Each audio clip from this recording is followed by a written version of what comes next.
The sudden disappearance of Kada, a recent Penn State graduate with a promising future, from her place of employment initiated a widespread search that quickly centered on a primary suspect, Kean King, as investigators worked to piece together the timeline of her last known movements.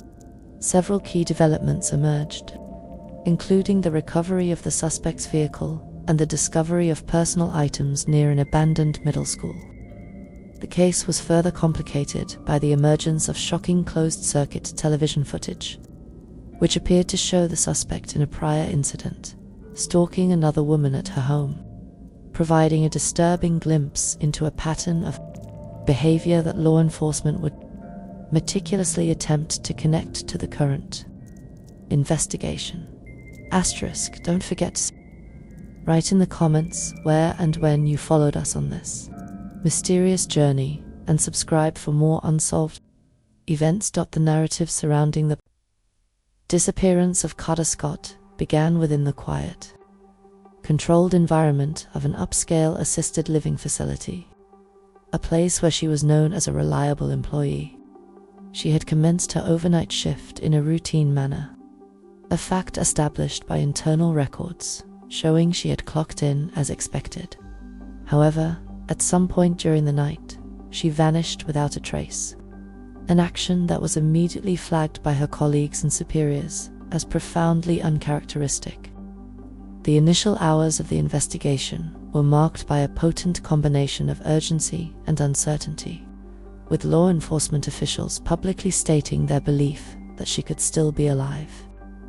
This belief fueled the dissemination of her photograph and details across multiple platforms, alongside a dedicated tip line, 215668-4-7-7, in the hopes that public vigilance could provide the crucial lead needed to locate her.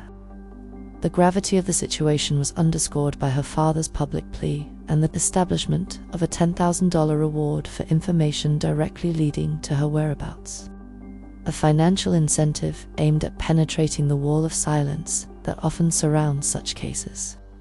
The focus of the law enforcement effort almost immediately coalesced around a single, mobile piece of the puzzle, a gold Toyota Camry with heavily tinted windows, known to be driven by the suspect, Kean King. This vehicle became the central object of the search, a mobile crime scene that investigators believed held the potential to unlock the secrets of what had transpired. Footage of the car's eventual recovery, provided by media outlets like 6ABC Philly, showed a vehicle that appeared somewhat silver under the harsh glare of artificial lighting, but was confirmed to be gold. An anonymous tip led authorities to its location, transforming it from a missing object into a static container of potential evidence. Investigators approached the Camry with a cautious expectation that it could be a treasure trove of forensic material. The hope was to find fingerprints, stray hairs, or any of Kada's personal belongings that would definitively place her inside the car. Conversely, there was a palpable fear of discovering more sinister evidence, such as bloodstains or torn pieces of her clothing, which would paint a much darker picture of her final moments in that vehicle. As the physical search for Kada and the forensic examination of the car progressed, a parallel investigation into the background of Kean King began to yield disturbing information. Authorities became aware of a prior incident involving King and another woman, an event that bore chilling similarities to the suspected circumstances of Kada's disappearance. This earlier event, described as an assault where he allegedly strangled the victim, was deemed a potential similar transaction in legal terms. Such evidence, while not pertaining directly to the current charges, can be introduced in court following a specific judicial hearing, known as a motion in limine. The purpose of admitting such evidence is to demonstrate a potential pattern of behavior, a specific motive, a particular course of conduct, or a consistent frame of mind on the part of the defendant. The legal theory is that past actions can illuminate the intent behind present ones. This legal maneuvering was happening in the background, while a more visceral piece of evidence surfaced in the public domain. Closed-circuit television footage from what appeared to be a home security camera.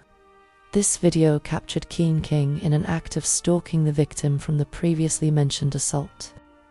The footage was raw and unsettling, showing King as he jumped over a fence to gain access to the woman's property. He then methodically approached every door and window of the home, his persistence unwavering. The audio from the recording was equally chilling, capturing the woman's terrified voice from inside, repeatedly shouting phrases like, "Don't come over here," and "call the cops," her tone escalating with a mixture of fear and defiance. The presence of children's toys scattered in the yard added another layer of vulnerability to the scene, suggesting that the woman was not alone in her terror. Her reaction, a frantic plea for police intervention, stood in stark contrast to how one might react to a known or welcome visitor, indicating a pre-existing fear of the individual at her window. This video provided a powerful visual narrative of King's capacity for intimidation and his relentless pursuit of his victims, a narrative that prosecutors would undoubtedly seek to weave into their case against him for the kidnapping of Kada. It showed a man undeterred by physical barriers like a fence or the clear rejection from the person inside the home, raising profound questions about what he would be capable of if he had someone isolated and helpless inside his vehicle. The analysis of this footage became a critical component for investigators, as it offered a psychological profile that simple criminal records could not convey. The man in the video was not just a trespasser, he was a predator. And the woman's fear was not just a momentary reaction, but a learned response based on past experience with him. This history was something investigators were now trying to fully uncover. The inquiry into King's past was complicated by a legal provision known as the Clean Slate Law. Investigative reporter Joe Holden of CBS Philly brought to light that this policy had initially obscured King's criminal history from public and, to some extent, investigative view. Specific charges that had been leveled against him in December of 2020, as well as another incident from January of 2025, were not readily accessible through the standard docket system. This legislative measure, designed to help individuals move past minor offenses and reintegrate into society, had, in this case, inadvertently shielded a pattern of escalating behavior from scrutiny. The charges from these prior incidents only became visible when the district attorney's office took the procedural step of refiling them. This action was a direct consequence of the new high-profile investigation into Kada disappearance. The act of refiling was described metaphorically as squeezing toothpaste back into the tube. A difficult, if not impossible, attempt to contain something that had already been exposed by a new and more serious alleged crime. The revelation of this clean slate issue highlighted a systemic challenge in tracking potentially dangerous individuals.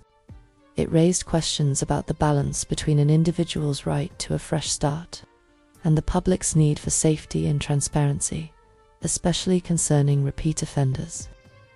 The fact that these prior allegations, which included assaulting the same woman seen in the stalking video, had been dismissed or withdrawn in May of 2025, only to be resurrected in light of a new kidnapping case, pointed to a potential gap in the judicial process. This procedural history added yet another layer of complexity to the investigation, as the legal system itself seemed to be retroactively reassessing the danger posed by Kean King. The administrative actions taken in the past were now being viewed through the lens of a present tragedy, forcing a reevaluation of decisions that had allowed him to remain free. The once hidden records now formed a crucial part of the narrative, suggesting a history of tormenting and stalking women that had been legally minimized until it could no longer be ignored. This intersection of past administrative legal decisions and the current frantic search for a missing person created a challenging landscape for investigators to navigate. **. The closed-circuit television footage, sourced from a TikTok account under the handle @S4LCC, became a focal point of public and law enforcement scrutiny, offering a disturbing, real-time document of Kean King's behavior in a context separate from, yet eerily parallel to, the disappearance of Kada. The video itself, captured from the interior of a residence, begins with a startling immediacy. The figure, identified as King, is seen executing a fluid, athletic leap over a fence that appears to be at least 6 feet in height. He lands on the other side with a controlled poise, momentarily pausing in a posture that was later described by a psychological expert as a superhero landing. This dramatic entrance was immediately followed by a pointing gesture directed toward the home, an act interpreted as a deliberate taunt.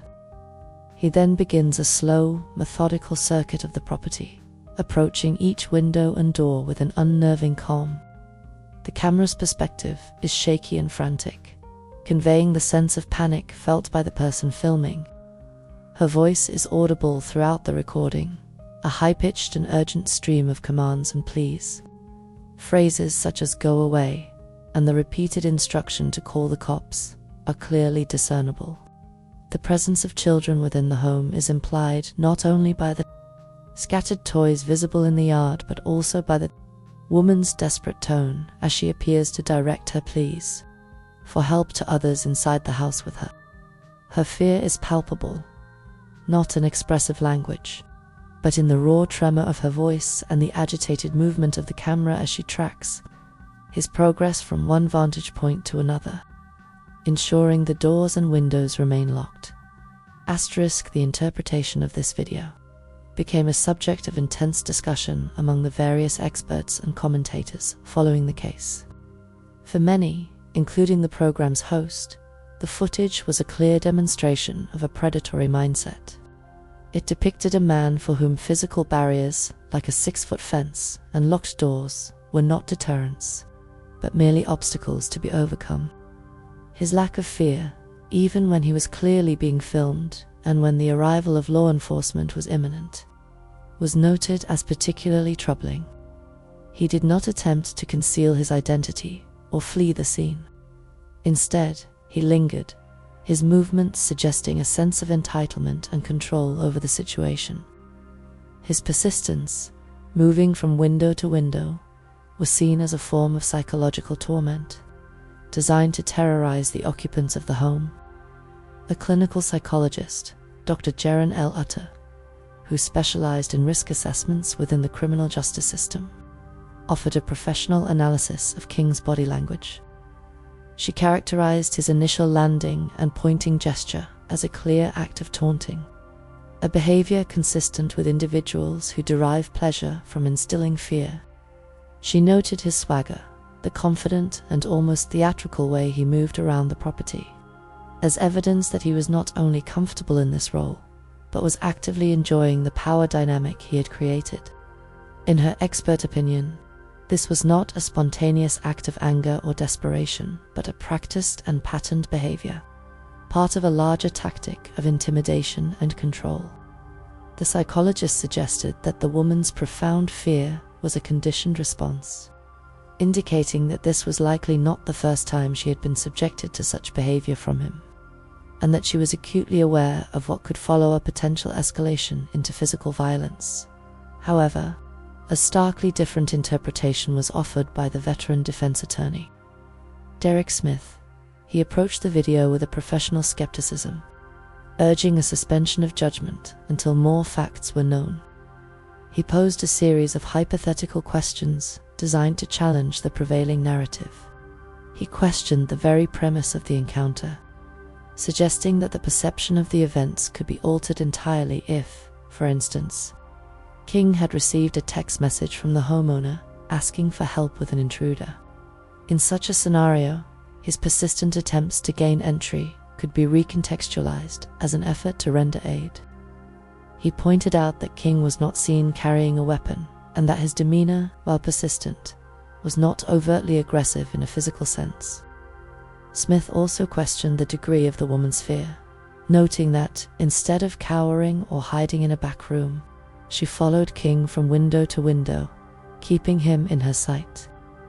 He suggested that her proximity to the window could be interpreted not as an act of a terrified victim, but perhaps as something else entirely. He even noted a moment in the video where King appears to pull out his phone, speculating that he could have been trying to call the woman inside, perhaps to ask why she was not answering the door after having summoned him. While these were merely hypothetical scenarios, they serve to illustrate the inherent ambiguity of video evidence when viewed without a complete context. Smith's line of questioning underscored the defense's likely strategy: to introduce reasonable doubt by offering alternative explanations for what, on the surface, appeared to be damning evidence.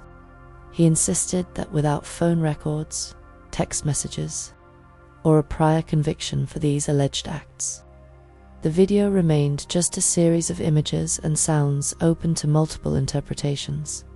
This debate over the video's meaning was ultimately grounded by the official documents that accompanied the incident.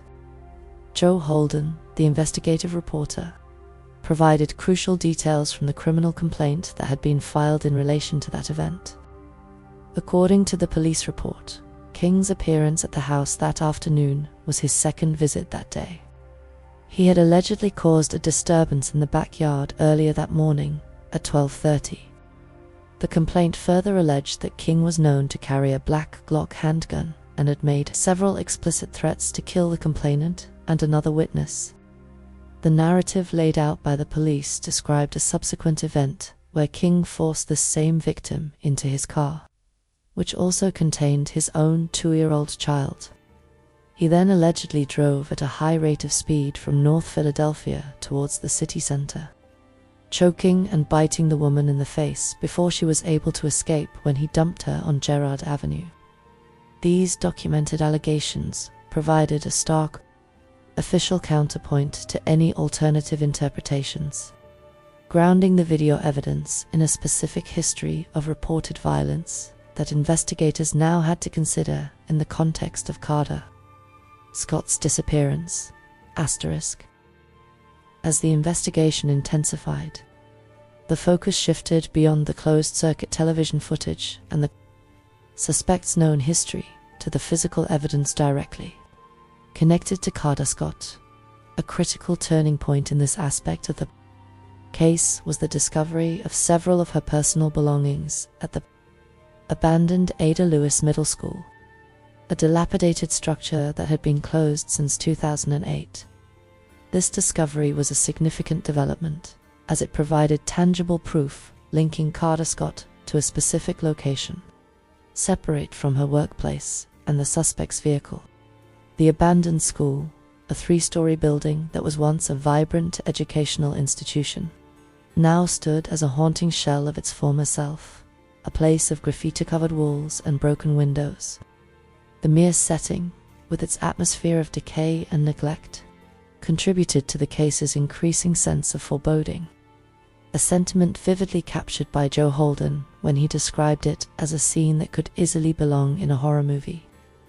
Police, upon receiving an anonymous tip, searched the building and its surrounding grounds. Law enforcement had to navigate a series of procedural challenges and requests for assistance to gain entry to the school. The building was reportedly well secured, making any unauthorized access difficult. The items recovered from this abandoned building were identified by officials as deeply personal. The evidence was not specified in detail by police, but the implication was that these items were of such significance that Kada would not have willingly parted with them unless she was in serious trouble, asterisk. The specifics of the recovered items were provided by a variety of unofficial sources, which indicated that the evidence included Kada's cell phone case and a debit card. This was later confirmed, and it provided a critical link between the missing woman and the suspect.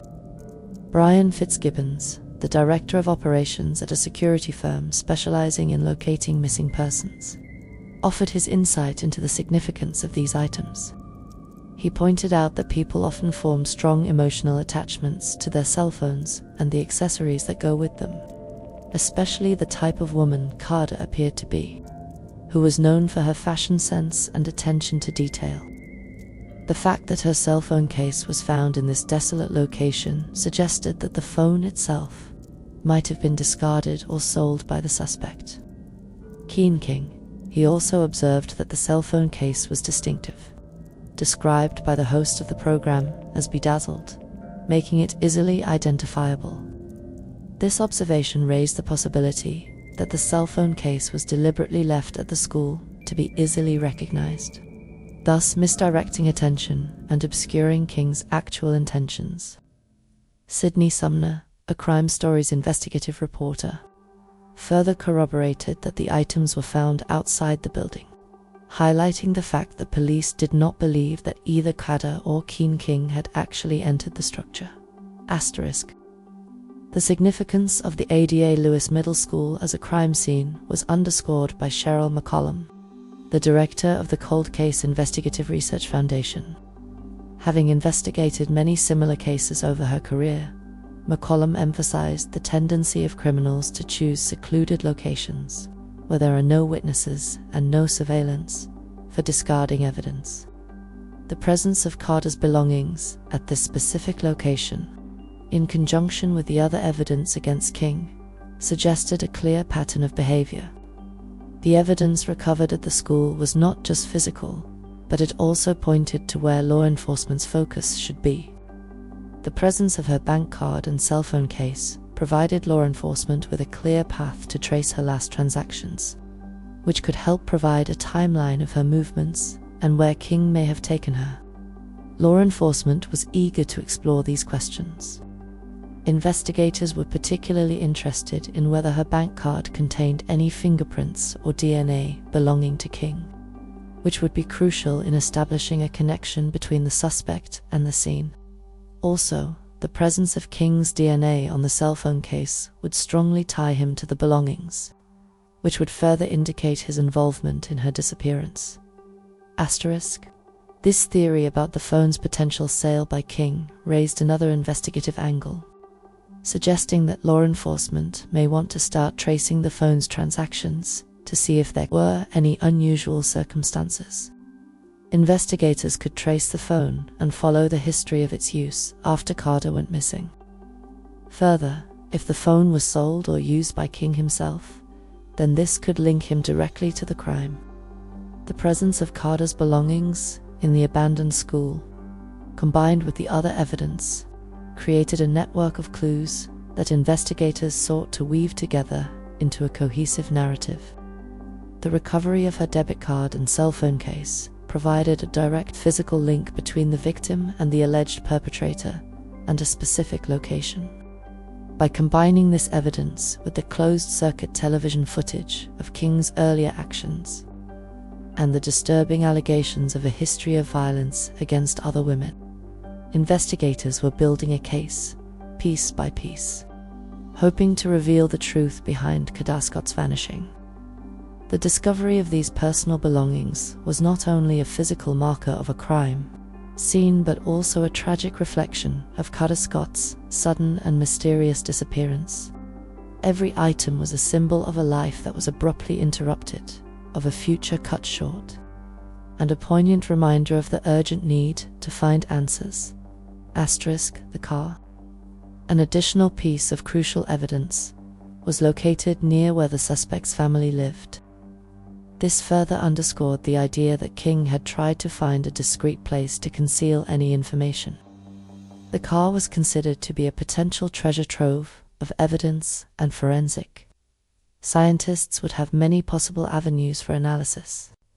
The types of evidence they would search for include clothing, hair, blood, and fingerprints, anything that could connect the victim to the vehicle.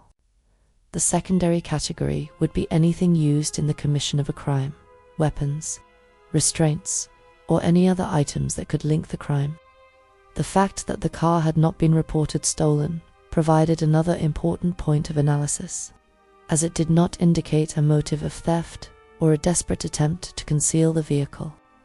The car would also be searched for DNA, hair fibers, and any indication of a struggle. This meticulous and forensic investigation of the vehicle, coupled with the other elements of the case, provided the authorities with multiple avenues of investigation that would reveal the truth behind this disappearance. The ongoing investigation highlighted the importance of a meticulously executed investigation in order to not only bring justice for Kada Scott, but also to ensure a successful prosecution if a homicide occurred. The recovery of the gold Toyota Camry from its parked position on the 4000 block of Gypsy Lane represented a pivotal moment, shifting a significant portion of the investigative resources toward the meticulous forensic examination of the vehicle itself. The timeline of its discovery was compressed and driven by public engagement. A press conference held by police at 10:30 in the morning, which broadcasted the car's description, resulted in a citizen tip just a few hours later at 3:10 in the afternoon. This rapid turnaround led law enforcement from the grounds of the Ada Lewis Middle School directly to the residential street where the vehicle had been left. The location was significant, situated in an area that dead-ended near Lincoln Drive and was known to be in proximity to the residence of Kean King's family. This suggested that the vehicle had not been abandoned in a random location, but had been deliberately placed in a familiar environment. Upon securing the scene, investigators understood that the car was not merely a means of transportation, but a potential container of a vast amount of physical evidence. A self-contained environment that could hold microscopic clues to Kada Scott's presence and fate. Investigative sources indicated that the primary forensic objectives were the recovery of DNA evidence from both the passenger compartment and the trunk, areas where a victim would most likely have been held. The process of examining the car would be slow and methodical, following a strict protocol designed to preserve the integrity of any potential evidence. The forensic analysis began with the vehicle's exterior.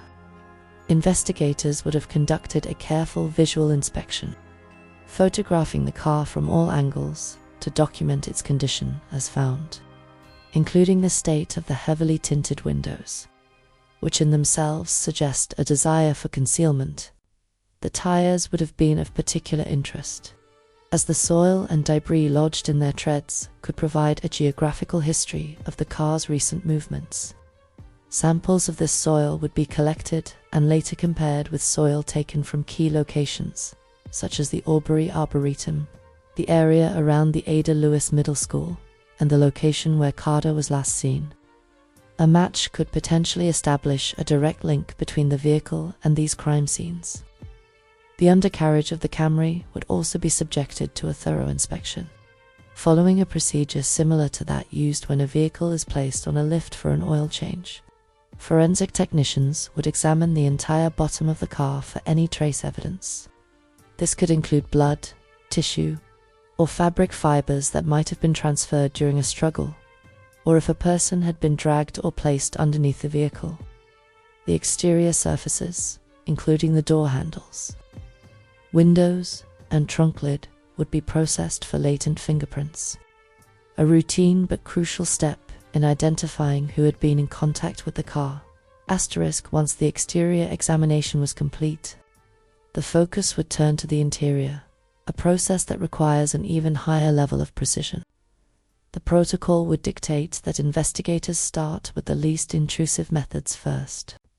A specialized, high-powered vacuum cleaner with a filtered collection chamber would be used to systematically sweep every surface, from the floor mats and carpets to the seat cushions and crevices. This technique, relatively new in the grand scheme of forensic science, is designed to capture microscopic evidence invisible to the naked eye, such as single strands of hair, skin cells that could yield DNA, and minute fibers from clothing. Any such trace evidence belonging to Kada Scott would definitively place her inside the vehicle. Following the vacuuming, a visual search would be conducted for larger items. Investigators would look for anything that seemed out of place or that could be linked to the victim: a lost earring, a hair clip, a button from a piece of clothing. After the initial search, chemical methods would be employed. The interior would likely be treated with luminol, a chemical that reacts with the iron in hemoglobin, causing areas contaminated with blood, even if cleaned or diluted, to glow under an ultraviolet light. This would be particularly important in searching for signs of a struggle or injury. Every surface, from the dashboard and steering wheel to the interior door panels and headrests, would be examined for biological evidence, including sweat.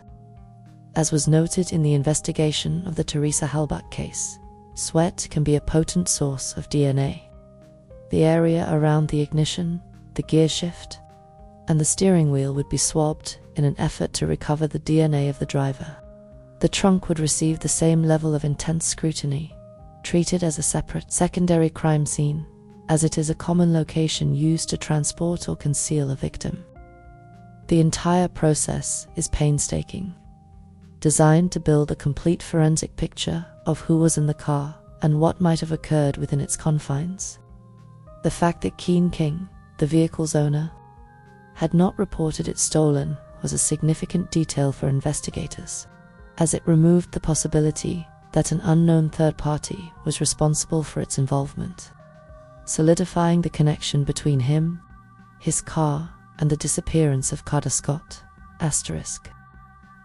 While one team of investigators was meticulously dissecting the physical evidence contained within the recovered Toyota Camry, another was delving into the documentary and procedural history of the suspect, Kean King. This line of inquiry revealed a troubling pattern of alleged behavior that had been previously addressed and seemingly dismissed by the very judicial system now tasked with prosecuting him for kidnapping. A significant complicating factor in this historical review was the existence of Pennsylvania's clean slate law. This legislation, enacted with a socially constructive goal of allowing individuals with certain non-violent criminal records to have those records sealed from public view, is intended to remove barriers to employment, housing, and education. It allows people who have remained crime-free for a specified period, typically 10 years, to petition the court for an order of limited access. In theory, this helps facilitate their successful reintegration into society. However, in the case of Kean King, this law had the unintended consequence of obscuring a series of prior charges from routine background checks and initial public inquiry. It was only through the persistent efforts of investigative journalists and the subsequent procedural actions of the district attorney's office that the full picture began to emerge. The charges in question, stemming from incidents in December of 2024 and January of 2025, were not initially visible on the public court docket. The district attorney's office eventually acknowledged what they termed a mistake in their previous handling of the charges against King. As the details became public, it was revealed that the earlier cases, which involved allegations of assault against the same woman seen in the stalking video, had been withdrawn or dismissed in May of 2025. The prosecution's office offered a partial explanation, attributing the outcome to the victim's failure to appear in court, a circumstance abbreviated in legal jargon as an FTA. This explanation, however, drew criticism from legal commentators and victim advocates. In cases involving domestic violence and intimidation, a victim's failure to appear is often interpreted not as a lack of interest in prosecution, but as a symptom of fear or coercion by the defendant. Standard prosecutorial practice in many jurisdictions dictates that when a victim in such a case fails to appear, prosecutors should not simply drop the case. Instead, they are often encouraged to take proactive steps, such as issuing a subpoena or sending investigators to locate the victim to understand the reasons for their absence and to ensure their safety. The decision to withdraw the charges against King, based solely on the victim's non-appearance, was therefore seen by some as a failure to recognize the dynamics of power and control inherent in domestic abuse situations. This past decision was now being re-examined with a new and tragic urgency. In response to the escalating investigation into Kada Scott's disappearance, the district attorney's office took the extraordinary step of refiling the previously dismissed charges against King. This legal maneuver effectively brought his prior alleged acts back into the official judicial process, making the records of those incidents publicly accessible once more. The act of refiling served a dual purpose. It initiated a new prosecution for the past alleged crimes, and it allowed the narrative of those events to be officially considered in the context of the current kidnapping case. This decision highlighted a reactive, rather than proactive, approach to the perceived threat posed by King. The legal system, which had previously provided him the benefit of a clean slate and had dismissed charges against him, was now working retroactively to correct what appeared to be a significant oversight.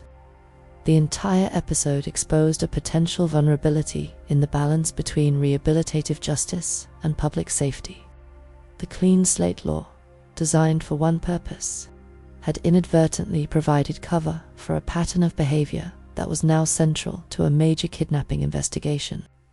The administrative decisions made months prior to withdraw charges, to attribute the case's failure to the victim's absence, were no longer simple procedural footnotes, but had become critical elements in a story of a young woman's disappearance and a suspect whose history of alleged violence had been, for a time, legally and publicly erased. This administrative trail of dismissed charges and subsequent refilings formed a distinct but parallel body of evidence to the physical clues being gathered from the abandoned school and the gold Toyota Camry, in parallel to the tangible and procedural inquiries being conducted by law enforcement and forensic specialists. A dual public narrative surrounding the disappearance of Kada Scott was taking shape, a discourse that was sharply divided between organized community support and expressions of individual prejudice. This societal response demonstrated a distinct dichotomy in the public's processing of the event. On one hand, a notable and positive mobilization was observed at the municipal level within the city of Philadelphia. As reported by journalist Joe Holden, a widespread and genuine desire to find the young woman permeated the local community. This sentiment was not merely a passive concern, but translated into active participation. While official bodies such as the Philadelphia Police Department and the District Attorney's Office directed their full resources toward the search, citizens contributed to the effort through their own channels. The persistent message from law enforcement, emphasizing the possibility that Kada might still be alive, was a strategic communication designed to galvanize this public engagement. This message of hope served to encourage the public to remain vigilant, to observe their surroundings with greater care, and to contact the dedicated tip line 215-6868-4-7-7 upon the slightest suspicion.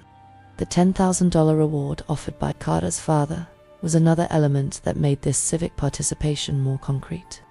It symbolized not only a family's desperation, but also a community's desire to achieve a common goal. Media outlets also played a significant role in this positive effort, continuously broadcasting updates on the search and disseminating Kada's photograph and information to a broad audience, thereby becoming an integral part of the collective endeavor. However, in stark contrast to this atmosphere of collective support and hope, a much darker reaction was forming, particularly within the anonymous spaces of the internet. Social media platforms and online forums became a breeding ground for victim-blaming commentary. Certain comments, as highlighted in the transcript and voiced by the program's host, provided disturbing examples of this phenomenon. Statements such as, "These young girls and women need to stop doing these things," exposing themselves to evil, modeling, pageants, cheerleading. Any social media, reflected a tendency to shift the blame from the perpetrator to the lifestyle choices of the victim. Another commenter stated they were tired of watching videos of Kada Scott, thereby characterizing her cheerful and expressive personality as a form of provocation. Such comments are often a manifestation of a common defense mechanism in the face of criminal acts. Some individuals attempt to convince themselves that a similar event could not befall them by finding a flaw in the victim's actions or character. It is an effort to create a psychological distance between themselves and the incident. Kada Scott's public identity became a focal point for this type of criticism. Her participation in beauty pageants, her interest in fashion, and the stylish and curated videos she shared on social media demonstrated that she was a vibrant individual who was unafraid of self-expression.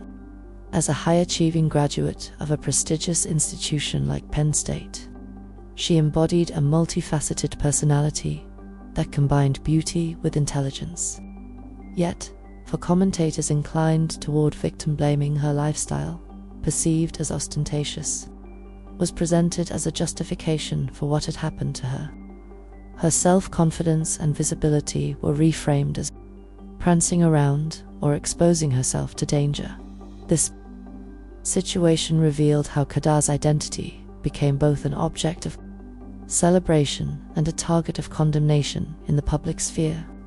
Described by her family and friends as a baby girl, bright and beautiful, and a successful student, Kada was reduced in this online discourse to a stereotypical and negative caricature.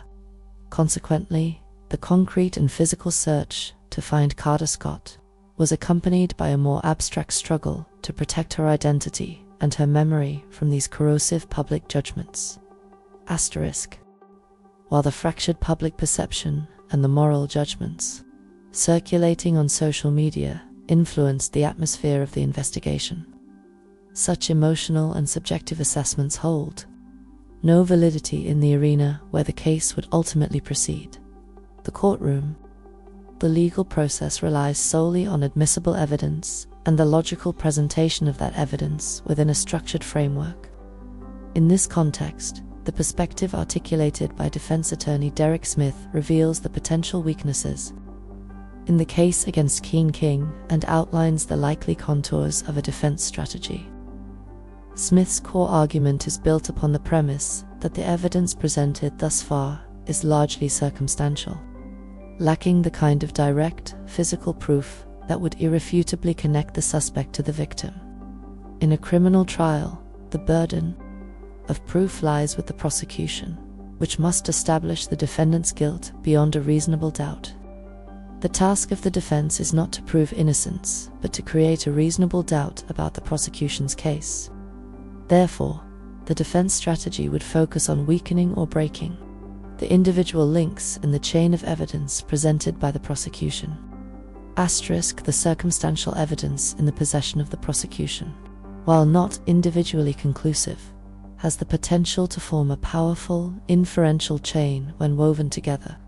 This evidence includes the fact that the vehicle in which Kada was last seen, or believed to have been, the gold Toyota Camry, belongs to Kean King. The discovery of her highly personal belongings, such as her cell phone case and debit card, in the vicinity of the abandoned Ada Lewis Middle School, and, most significantly, the similar transaction evidence suggesting King's pattern of alleged violence and harassment against other women. Specifically, the security camera footage showing him stalking another woman and the allegations of physical assault against her could be used to suggest that King possessed a particular course of conduct, intent, or motive. However, the admission of such evidence in court is not automatic and requires the approval of a judge in a special hearing conducted outside the presence of the jury, known as a motion in limine. The prosecution would have to prove that this evidence is relevant to the current case and that its probative value in illuminating facts outweighs any potential for unfair prejudice against the defendant. Asterisk. Conversely, the defense strategy, as summarized by Derek Smith, would aim to sow seeds of doubt by offering alternative explanations for each piece of circumstantial evidence or by diminishing its significance. Regarding the vehicle, the defense would argue that ownership alone proves nothing.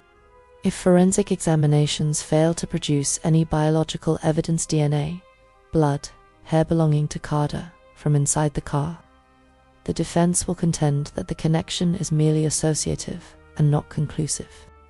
For the items found near the abandoned school, the defense could question the chain of custody and argue there is no direct proof that King left them there. They could have been planted by someone else or arrived at the location through unrelated means. The fiercest battle would be fought over the similar transaction evidence. As Smith noted, the fact that King was never convicted of any of these prior incidents strengthens the argument that they remain at the level of allegation and speculation. The defense would argue that admitting this evidence would violate the right to a fair trial by prejudicing the jury against the defendant based on his character, rather than on the concrete evidence related to the current charges. Ultimately, the fate of the case becomes heavily dependent on the results emerging from the forensic laboratory.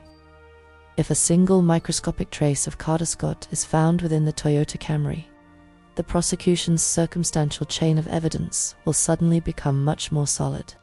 However, if the vehicle is forensically clean, the defense's strategy of creating reasonable doubt will be significantly bolstered. The entire legal architecture of the case was therefore being constructed upon the foundation of microscopic analyses being conducted in the controlled environment of a crime lab, the results of which had not yet been revealed. Asterisk. The psychological dimension of the case, particularly the analysis of Kean King's behavior as captured on video, provided a distinct and unsettling layer of evidence that complemented the physical and procedural findings, while forensic science sought to answer questions of what happened and where. Psychological analysis attempted to shed light on the why and the how of the suspect's mindset. The video footage from the prior stalking incident, in this context, was more than just a recording of events. It was a document of a specific psychological performance. Dr. Jaren L. Utter, a clinical psychologist specializing in criminal justice risk assessments, provided a professional framework for interpreting King's actions, moving beyond layperson's descriptions of creepy or aggressive behavior to a more clinical dissection of predatory tactics. Her analysis focused on the theatricality and deliberateness of his movements. The act of jumping the fence was not merely a means of entry, but a display of physical prowess and a declaration of his disregard for boundaries. The subsequent superhero landing and pointing gesture were interpreted not as spontaneous expressions, but as calculated acts of taunting. In the lexicon of behavioral analysis, these actions are consistent with individuals who derive a sense of power and gratification from intimidating others. This is a key characteristic of a predatory mindset. The process of instilling fear is, in itself, a primary objective. Asterisk. Dr. Utter's analysis further extended to King's demeanor as he patrolled the perimeter of the house. His slow, confident stride, described as a swagger, was indicative of his comfort and familiarity with this role. He was not acting out of a momentary loss of control or a fit of rage. His actions were methodical and controlled, suggesting a practiced routine.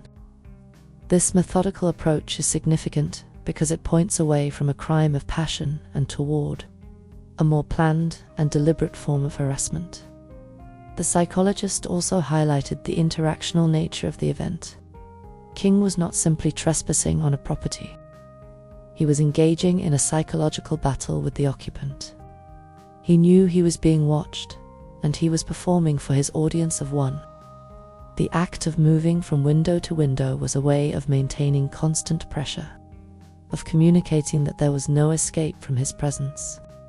This behavior is designed to break down a victim's sense of security within their own home, transforming a place of safety into a stage for their terror. The woman's reaction, her frantic movements, her repeated calls for the police, and the clear identification of Kean was cited as crucial corroborating evidence of a pre-existing pattern of abuse. Her fear was not the generalized fear of a stranger, but the specific, learned fear of a known tormentor. A response conditioned by past experiences that likely involved an escalation from intimidation to physical violence. This psychological profile, constructed from the video evidence, had significant implications for the investigation into Kada Scott's disappearance. It suggested that Kean King was not a suspect who might have acted impulsively. Instead, he presented as an individual capable of planning, of maintaining control under pressure, and of using fear as a tool. If he had, as suspected, abducted Kada, it was unlikely to have been a chaotic or haphazard event.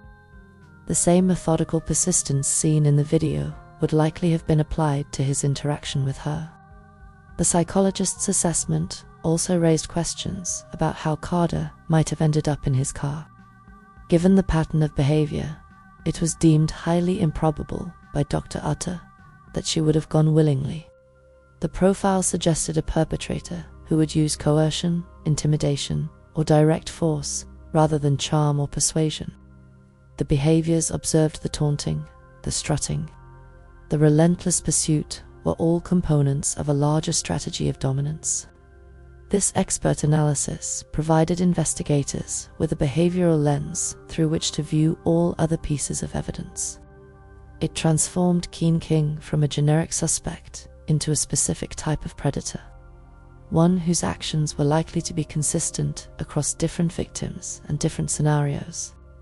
The man who leaped the fence with a theatrical flourish was, in all probability, the same man who would have orchestrated the disappearance of a young woman with a chilling degree of control and deliberation. The investigation's geographical scope, which had initially been a broad search for a missing person, began to contract and intensify around a few key locations, forming a distinct spatial narrative of the crime. This evidence triangle consisted of Kada Scott's workplace, the Aubrey Arboretum, and the abandoned Ada Lewis Middle School. Each point on this geographical map held a specific significance and was linked by the movements of the suspect's gold Toyota Camry. The initial point of disappearance was the upscale, assisted living facility where Kada worked her overnight shift. This location represented the last moment of normalcy, the last place where her presence was officially documented and expected. Her vanishing from this secure and controlled environment was the event that triggered the entire investigation. The second key location, the Aubrey Arboretum, was a sprawling 56-acre expanse of trees and open space. This area was searched early in the investigation, suggesting that law enforcement had received information, perhaps from cell phone data or an initial tip, that pointed them toward this large, secluded park. An arboretum, by its nature, offers numerous opportunities for concealment, making it a logical, if daunting, place to search for a missing person or for discarded evidence. The vastness of the area, however, presented a significant challenge to investigators, requiring a large-scale, coordinated grid search. The third, and perhaps most resonant location, was the Ada Lewis Middle School, situated just yards away from the Aubrey Arboretum. The school's proximity suggested a direct connection between the two sites.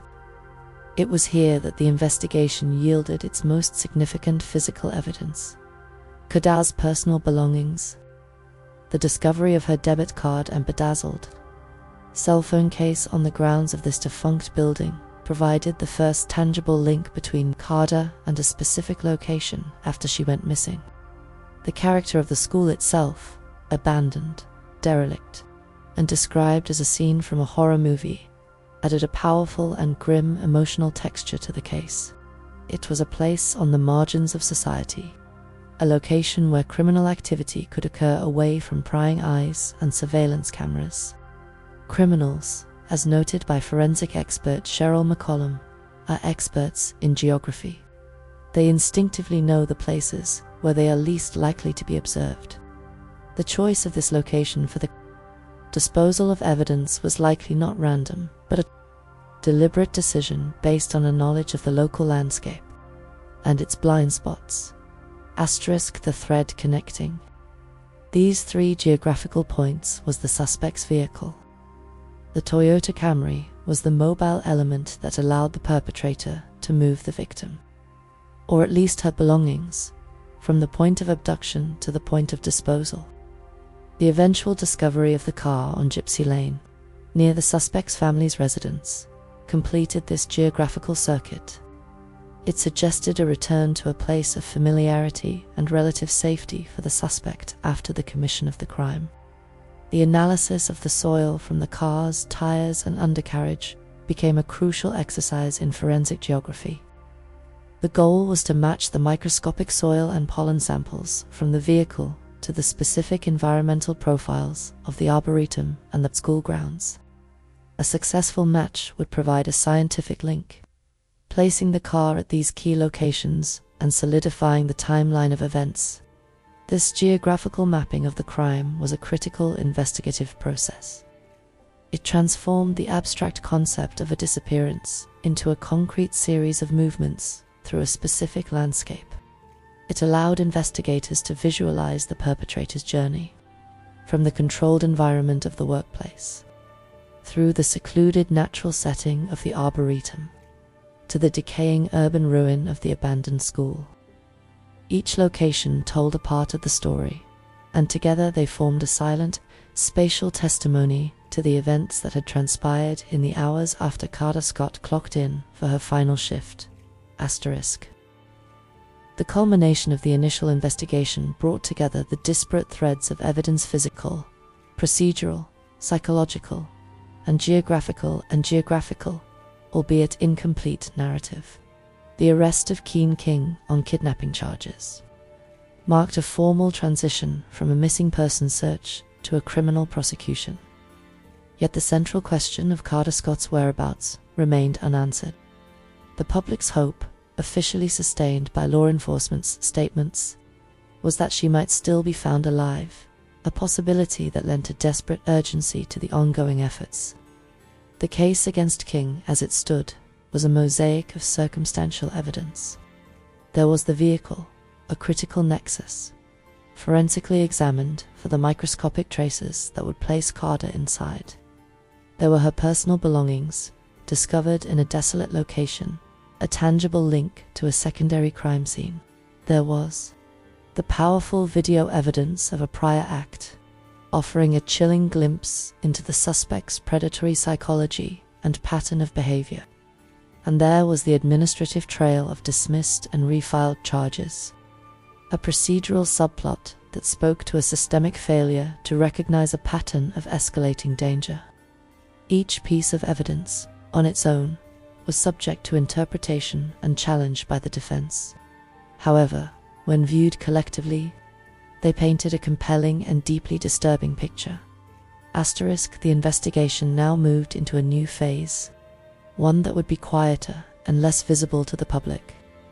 It would be a phase dominated by the slow, meticulous work of the crime lab, where technicians would analyze the DNA, fingerprint, and trace evidence collected from the car and the school grounds. It would involve further interviews, the following of new leads generated by the publicity, and the painstaking construction of a detailed timeline based on cell phone records, financial transactions, and any available surveillance footage. The legal battle was also just beginning. The prosecution would work to build a case that could withstand the rigorous scrutiny of a trial, preparing to argue for the admissibility of the similar transaction evidence and to counter the inevitable defense strategy of creating reasonable doubt. The defense, in turn, would meticulously pick apart every piece of the prosecution's evidence, challenging the chain of custody, the reliability of forensic tests, and the relevance of King's past alleged actions.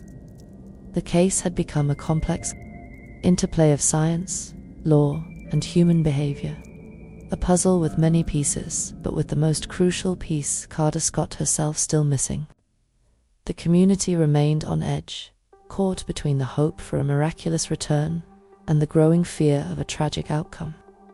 The reward for information remained in place, a standing plea for the one piece of information that could break the case open.